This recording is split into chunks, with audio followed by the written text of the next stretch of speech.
வணக்கம் behind Woods நேயர்களே. எல்லாருக்கும் ஃபர்ஸ்ட் பண்ற விஷயம் எப்போதுமே ரொம்ப ஸ்பெஷலா இருக்கும். அதுவும் என்னோட கனவு இதுதான், என்னோட லட்சியம் இதுதான் அப்படின்னு நினைச்சு நம்ம முதல்ல எடுக்கிற ஸ்டெப் எப்போதுமே ரொம்ப ஸ்பெஷல், ரொம்ப எஃபர்ட் கொடுத்து நம்ம பண்ணுவோம்.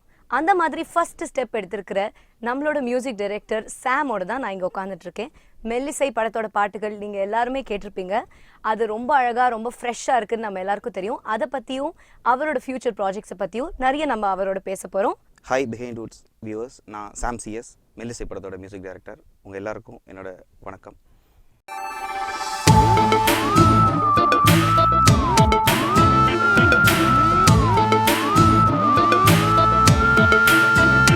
சார், விஜய் சேதுபதியோட படம்னா எக்ஸ்பெக்டேஷன் ரொம்ப ஜாஸ்தியாக இருக்கும். இதில் இவ்வளோ பெரிய ஹீரோக்கு ஃபர்ஸ்ட் படம் பண்ணுறோமே அப்படிங்கிற ஒரு நர்வஸ்னஸ் கண்டிப்பாக இருக்கும் இல்லையா? ஆமாம், கட்டாயமாக. ஆக்சுவலி இது ஒரு விஜய் சேதுபதி சார் இதுக்கு முன்னால் நடித்த சில படங்கள்லாம் பார்த்தீங்கன்னா அவருக்குன்னு ஒரு ஒரு ஒரு ஒரு லுக் இருந்துச்சு. அது ஆக்சுவலி இவர் காமெடி பண்ணுவார், இவருக்குன்னு ஒரு லுக் இருந்தது. ஆக்சுவலி மெல்லிசை அப்படி கிடையாது. உங்களுக்கு ஒரு பீட்சாவில் ஒரு டிஃப்ரெண்ட் ரோல் இருந்துச்சு பார்த்தீங்களா? அது மாதிரி மெல்லிசை வந்து ஆக்சுவலி ஒரு டைரக்டரோட ஒரு ஃபிலிம்னு சொல்லலாம். அதில் விஜய் சேதுபதியாக பார்க்க மாட்டீங்க, கதிர்னு ஒரு கேரக்டராக தான் பார்ப்பீங்க. ஸோ மெல்லிசை மூவி உங்களுக்கு எப்படி கிடைச்சது? இந்த படத்தோட வாய்ப்பை பற்றி நான் கன்ஃபார்ம் சொல்லி ஆகணும். ஏன்னா இதுக்கு ஆக்சுவலி இந்த படம் லான்ச் பண்ணுறதுக்கு முன்னால், அதாவது ஷூட்டிங் ஸ்டார்ட் பண்ணுறதுக்கு முன்னால் இதுக்கு மிகப்பெரிய ஒரு மியூசிக் டைரக்டர் தான் இதுக்கு பண்ணுற மாதிரி இருந்தது. இண்டஸ்ட்ரியில் இப்போ இருக்கிறதுல மிகப்பெரிய ஆட்கள் ப்ளஸ் அவரும் மட்டும் இல்லாமல் ஒரு 3 பேர் பண்ணுற மாதிரி இருந்துச்சு, வேறு ஆட்கள். ஏன்னா இந்த ஸ்கிரிப்ட் அவங்களுக்கு ரொம்ப பிடிச்சி நாங்கள் பண்ணுறோன்னு சொல்கிற ஒரு இதில் ஒருத்தர் சைன் பண்ணியே பண்ணிகிட்டு இருந்தாங்க. அப்போ ரஞ்சித் ஜெயக்கோடி இந்த படத்தோட டைரக்டர், அவர் என்னுடைய நல்ல நண்பர். அப்போ இந்த ஸ்கிரிப்ட் தொடங்குறதுக்கு ஒரு 2 வருஷத்துக்கு முன்னால் அவர் எனக்கு மெல்லிசையை பற்றி ஸ்கிரிப்டை எக்ஸ்பிளைன் பண்ணியிருக்காரு. நாங்கள் 2 நல்லா பேசியிருக்கோம் அதை பற்றி. ஆனால் நான் அதை பண்ண மாட்டேன்னு எனக்கு தெரியும். ஏன்னா அது ரொம்ப மியூசிக்கல் சப்ஜெக்ட். ஏன்னா ஒரு புது மியூசிக் டைரக்டரால் நீங்கள் அதை மேனேஜ் பண்ண முடியாது.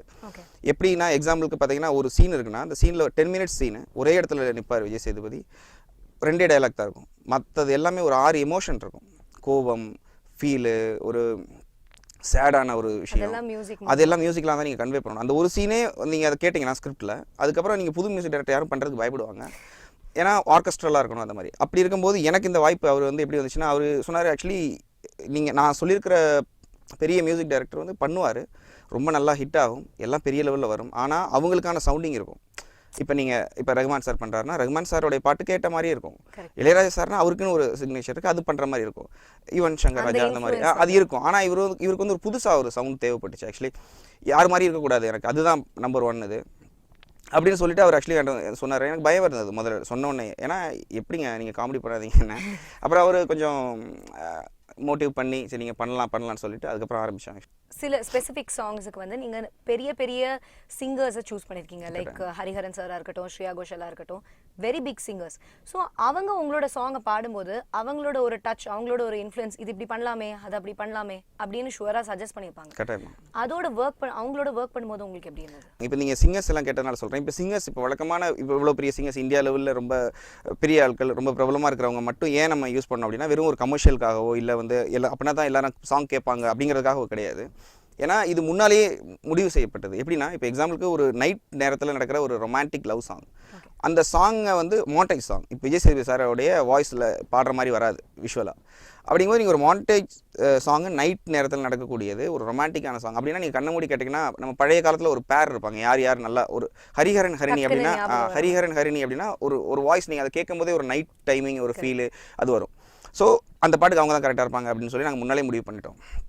அப்புறம் அவரோட இன்புட் அப்படின்னு பார்த்தீங்கன்னா இப்போ வழக்கமாக வந்து அவர் ஒரு இன்டர்வியூவில் சொல்லியிருக்கிறாரு. ப்ளஸ் எங்களுக்கு சொன்னது என்னென்னா, நான் ஒரு நல்ல மெலடி பாடி வந்து ஒரு 4-5 வருஷம் ஆச்சு. ஆக்சுவலி ரொம்ப நாளைக்கு முன்னால் பாட வேண்டியது நான் அப்படி இருக்குது அப்படின்ற மாதிரி சொன்னார். அதாவது அந்தளவுக்கான ஒரு மெலடியாக இருக்குது எனக்குன்னு சொல்லி சொன்னார்.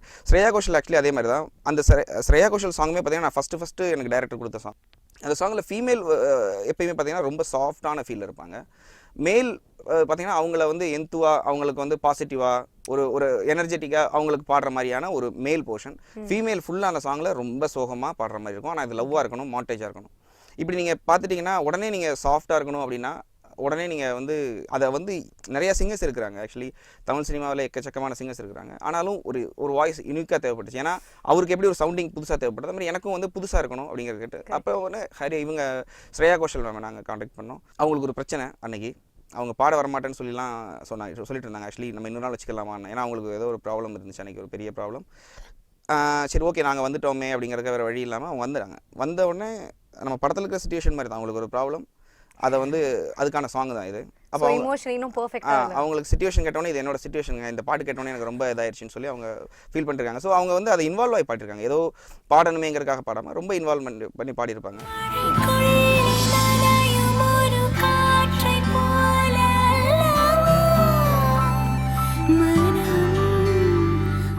ஸோ இப்போ த்ரில்லர் மூவிஸ்க்கெல்லாம் பேக்ரவுண்ட் ஸ்கோர் தான் மெயின் மூவி.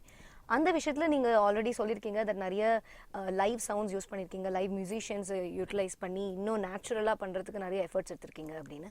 அதை பற்றி ப்ளீஸ் டெல் அஸ். ஆக்சுவலி ஒரு த்ரில்லர் இல்லைனா ஒரு ஹாரர் மூவிக்கு வந்து மியூசிக் எப்பயுமே ரொம்ப முக்கியமான ஒரு விஷயமா இருக்குது. ஏன்னா சீன் வந்து ரொம்ப டயலாக்ஸ் இருக்காது. இது த்ரில்லர், ஆனால் இதில் வந்து எமோஷனல் த்ரில்லர். இது எமோஷனல் த்ரில்லர்னா ஒரு ஃப்ரேமில் 2 பேர் இருக்கிறாங்க, 2 கேரக்டர்னா ஒரு கேரக்டருக்கு மட்டும்தான் அவங்களுக்கு த்ரில்லான ஒரு ஃபீல் இருக்கும், இன்னொரு கேரக்டருக்கு அப்படியே ஆப்போசிட்டாக இருக்கும். அவங்களுக்கு அது த்ரில் கிடையாது. அவங்களுடைய பாயிண்ட் ஆஃப் வியூ நீங்கள் மியூசிக் பண்ணிங்கன்னா ரொம்ப சாஃப்டான, சோகமான அல்லது ஒரு சந்தோஷமான ஒரு மியூசிக் இருக்கும் எல்லா அந்த படத்தோட ஹோல் படத்தில் உள்ள இதில்.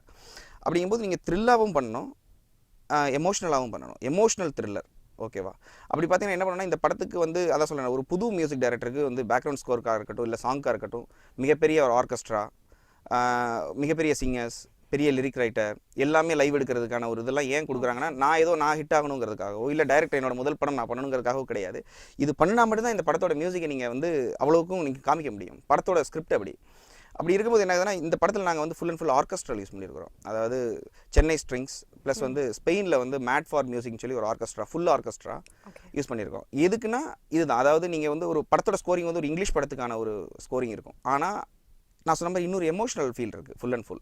அப்போ என்ன பண்ணிருக்கோம், ஒரு ஃபியூஷன் மாதிரி இந்தியன் எத்தனிக் இன்ஸ்ட்ருமெண்ட்ஸ் இருக்கு இல்லையா, இப்போ எக்ஸாம்பிளுக்கு வீணா, சாரங்கி, இதெல்லாம் வந்து ஆர்கெஸ்ட்ராவில் நீங்கள் ஒரு இங்கிலீஷ் படத்தில் வீணை இருந்தாலும் ஒரு அந்த மாதிரி அந்த ஸ்கோரிங்கில் இருக்கும்போது எப்படி இருக்குமோ அதை மாதிரி மிக்ஸ் பண்ணி ஒரு ஃபியூஷனாக இதை நாங்கள் பண்ணியிருக்கோம். ஒரு 215 மினிட்ஸ் படம்னா அதில் உங்களுக்கு வந்து ஒரு 45 மினிட்ஸ் மியூசிக் மட்டும்தான் இருக்கும். Considering she is also heroine is also. ஆமாம், இல்லை இந்த படத்தில் இருக்க எல்லா கேரக்டருமே ஏதோ ஒரு வகையில் மியூசிக்கில் சம்மந்தமாக இருப்பாங்க. இப்போ எக்ஸாம்பிளுக்கு விஜய் சேதுபதி பார்த்தீங்கன்னா மியூசிக் டைரக்டர், அவங்க அந்த லேடி வந்து மீரா, அதான் காயத்ரி, அவங்க வந்து ஒரு வயலின் டீச்சரு, மற்றவங்க எல்லாம் டிஜேவாக ஒருத்தவங்க இருக்கிறாங்க, ஒருத்தவங்க வந்து மியூசிக் இதில் ஒர்க் பண்ணுறவங்க, இந்த மாதிரி ஆக்சுவலி. ஆனால் இதெல்லாம் மியூசிக்கில் இருக்காங்க இவங்கெல்லாம். ஆனால் அவங்க வந்து அவங்களுக்கு லைஃப்பில் ஒரு மியூசிஷியனோட லைஃப்பில் நடக்கக்கூடிய ஒரு பிரச்சனை தான் இது. லைவ் சவுண்ட் பண்ணுறது வந்து it's a very costly affair. So producer சைடில் வந்து உங்களுக்கு ஏதாவது எதிர்ப்பு இருந்ததா, இல்லை ரொம்ப கன்வீனியன்ட்டாக ப்ளீஸ் கோ ஹெட் அப்படின்னாங்களா? இந்த படத்துக்கு முக்கியமான ஒருத்தர்னா பிஇ தீபக்னு ஒருத்தர் மிக்சிங் இன்ஜினியர் பண்ணிக்கிறார். அவர் ஸ்லம்டாக் மில்லியனர், 127 ஹவர்ஸ், அப்புறம் இங்கிலீஷ் படம் நிறையா வந்து மிக்ஸ் பண்ணவர். ரஹ்மான் சாரோட மிக்சிங் இன்ஜினியர், அவர் Grammy award winner. Plus international ஆர்டிஸ்ட்டாக பார்த்தீங்கன்னா எங்களுக்கு வந்து ரூபன் ஒருத்தர் லாஸ் ஏஞ்சலஸில் ஒர்க் பண்ணி கொடுத்தாரு. ஸோ இவங்க எல்லாத்துமே ரொம்ப காஸ்ட்லியான மனிதர்கள். அப்போ இவங்களுக்கு நம்ம செலவு பண்ணணும் அப்படின்னா அதுக்கு ப்ரொடியூசர் வந்து எடுத்தவொடனே நார்மலான ப்ரொடியூசர்னா இல்லை வேண்டாங்க நம்ம இங்கே இருக்க எல்லாமே பண்ணலாம். ஆனால் இவங்க அப்படி பண்ணலை. பண்ணாததுக்கு ரீசன் வந்து அவங்களுக்கு ப்ராடக்ட் நல்லா வரணுங்கிற ஒரு விஷயம். ஏன்னா இந்த ப்ராடக்ட்டில் இது பண்ணால் மட்டும்தான் நல்லா இருந்துச்சு, நல்லா இருக்கும் அப்படிங்கிறது. ஸோ அவங்க நல்லாவே சப்போர்ட் பண்ணாங்க, என்ன கேட்டாலும் தந்தாங்க, நல்ல சிங்கர்ஸ் எல்லாத்துக்குமே ப்ரொவைட் பண்ணாங்க. கன்சிடரிங் வந்து டைரக்டர் உங்களோட ஃப்ரெண்டுங்கிறதுனால நீங்கள் நிறைய டிஸ்கஷன்ஸ் போயிருப்பீங்க with regard to story, song placement, அதெல்லாம். உங்களை பொறுத்த வரைக்கும் ஒரு படத்தில் ப்ரூவ் பண்ணோன்னா ஜென்ரலாக மியூசிக் டைரக்டர்ஸ் என்ன பண்ணுவாங்க, இது ஒரு 5 பாட்டு, இதில் 2 குத்து பாட்டு, இதில் ஃபர்ஸ்ட் 2 ஒரு மெலடி சாங்கு, ஒரு தீம் மியூசிக், அப்படி ஃபிக்ஸ் பண்ணிடுவாங்க. உங்களோட ஜானர் ஆஃப் சாங்ஸ் பார்த்தா வெரி டிஃப்ரெண்ட்டாக இருக்குது. ஒன்று வந்து பீட் பாக்ஸிங் மாதிரி இருக்குது, இன்னொன்று வந்து கொஞ்சம் சேட் இன்ஃப்ளூயன்ஸ் இருக்குது, ஆனால் ஒரு ஓங்கி பாடுற மாதிரி ஒரு எஃபெக்ட் இருக்குது. தேர் இஸ் நோ பேட்டர்ன், இது 2 சாங் இப்படி 2 சாங் அப்படின்னு ஒரு ஜான்ரா கிடையாது. ஸோ நீங்கள் வந்து ஸ்பெசிஃபிக்காக அதை வந்து ஸ்டோரியோட போகணும், அது இப்படி தான் பண்ணணும் அப்படின்னு பிளான் பண்ணிங்களா, இல்லை?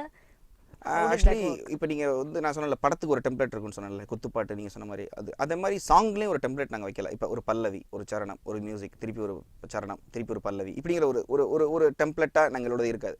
அதாவது நீங்கள் வந்து ஒரு லோலா பாட்டில் எடுத்தீங்கன்னா பல்லவி ரிப்பீட் ஆகாது, அது கதை சம்மந்தமானது, அதான் டார்க் ஃபீல் இருந்ததுனால. இப்போ நீங்கள் பறக்கிறேனான்னு ஒரு சாங் இருக்கும், ஸ்ரீனிவாஸ் சார் சாங், அதில் பேக்ரவுண்ட் பார்த்தீங்கன்னா full and full dark feel இருக்குது, ஒரு டார்க்கான ஒரு ஃபீல், ஹாண்டிங்காக தான் இருக்கும்.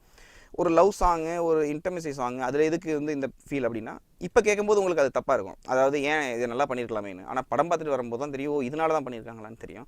அதான் சொல்கிறேன், இது ஒரு ஆல்பமாக இல்லை. இப்போ நீங்கள் வந்து ஒரு சிக்னலில் கேட்டு அடுத்த சிக்னலில் என்ஜாய் பண்ணிவிட்டு அதுக்கு அடுத்த சிக்னலில் மறந்துட்டு போகிற மாதிரியான சாங் இது இருக்காது. இது படமாக பார்த்துட்டு வரும்போது தான் உங்களுக்கு இன்னும் கூட அதுக்கான ஃபீல் கிடைக்கும். ஓகே, இந்த படத்தோட டைரக்டர் மிஸ்டர் ரஞ்சித் பற்றி கொஞ்சம் சொல்லுங்கள். ஒர்க்கிங் வித் ஹிம் எப்படி இருந்தது? ஆக்சுவலி இப்போ நீங்கள் வந்து எனக்கு இதுதான் வேணும் அப்படின்னு ஒரு அடமெண்ட்டாக இருக்கிற ஒரு மனிதர். ஆனால் எப்படின்னா நம்மளை யோசிக்க விடுவார். இப்போ நீங்கள் வந்து இப்போ இந்த வழக்கமாக வந்து சார் இந்த பாட்டு மாதிரி வேணும் அப்படின்னு கொடுக்குறதோ, இதே மாதிரி பாட்டு அப்படியே போட்டு கொடுங்க அப்படிங்கிறதோ அந்த மாதிரி எல்லாம் கிடையாது. எனக்கு இது தேவை. அதான் ஏற்கனவே நான் சொன்ன மாதிரி பார்த்தீங்கன்னா ஒரு ஸ்கிரிப்ட் பேப்பரில் எப்படி இருக்குன்னா, ஒருத்தர் நாற்காலியில் உட்காந்து இப்படி ஆடிக்கிட்டு இருந்தாங்க. அந்த டைமிங்கில் வந்து ஒரு பியானோ மெல்லிஸாக வந்துச்சு. அப்போ ஒரு வயலின் பிட்டும் அதோட சேர்ந்து அந்த சீன் முடிஞ்சு அப்படின்னு எழுதியிருப்பார். அப்போ இது வரப்போகுதுங்கிறத ஒரு ஸ்கிரிப்டிலேயே தெரியும். ஆனால் அது என்ன மாதிரி வரணுங்கிறத அவர் சொல்ல மாட்டார்.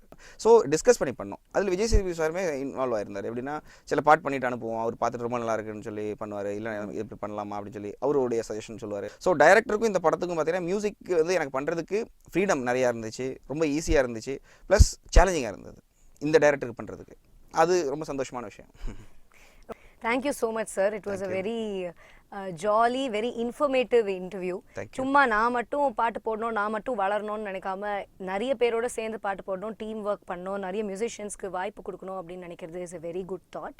Thank you very much. உங்களோட ஃபியூச்சர் ப்ராஜெக்ட் சூப்பராக வரதுக்கு, மெல்லிசை மாதிரியே டிஃப்ரெண்ட்டாக வரதுக்கு எங்களோட வாழ்த்துக்கள். Thank you. Thank you very much. Thank you.